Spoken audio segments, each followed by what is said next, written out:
Anytime you file a complaint against a police officer, it goes on their record. Sometimes the officer is exonerated, other times the claim is not sustained. Aside from the current open investigation, the officer in question has 8 excessive force complaints. One of them was sustained and he was suspended. We take a close look at what led to that decision. At 11:55 p.m., police rushed to the 500 block of Houston Street. A man is threatening suicide. A weapon is involved, so police saturate the area. Across the street, 2 teens see it all unfold. 11:58, a police officer spots them, walks up, aiming a rifle at them.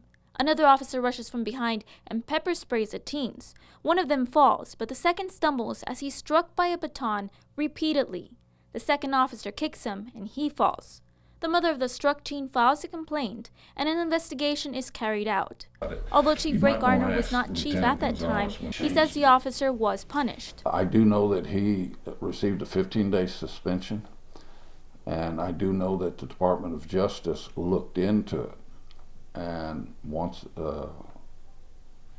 my understanding is that DOJ was satisfied with the 15-day suspension. Then Chief Carlos Maldonado signed that letter, but Chief Garner explains that police chiefs don't act alone. After the investigation's over with, and it goes to the DRB, which is the Disciplinary Review Board, all this is brought out in that board, and then it's brought over to me, and then again, I look at the facts of the case, and then I look at the history of the officer. The officer's history has 16 overall complaints, but upon closer inspection of the complaint that yielded this suspension, it states the officer reported the teen approached the scene, yelled obscenities, and swung at him. But that's not what happened.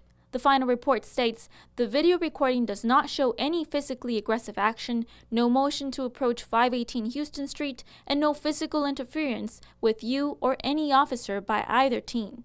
It went on. Further, your report of the incident that deviates so greatly from the evidence demonstrates your refusal to be held accountable and your lack of veracity. Under the previous administration, this officer was allowed to keep his badge. It can lead to suspension or even termination almost immediately. Chief Garner says they keep a close watch on officers, but had this happened under him, he tells KGNS he would have recommended termination. Now, this same officer is facing a federal investigation. Chief Garner says the FBI and the Department of Justice, along with their Internal Affairs Department, is looking at a May incident where this officer is alleged to have struck a man who was detained.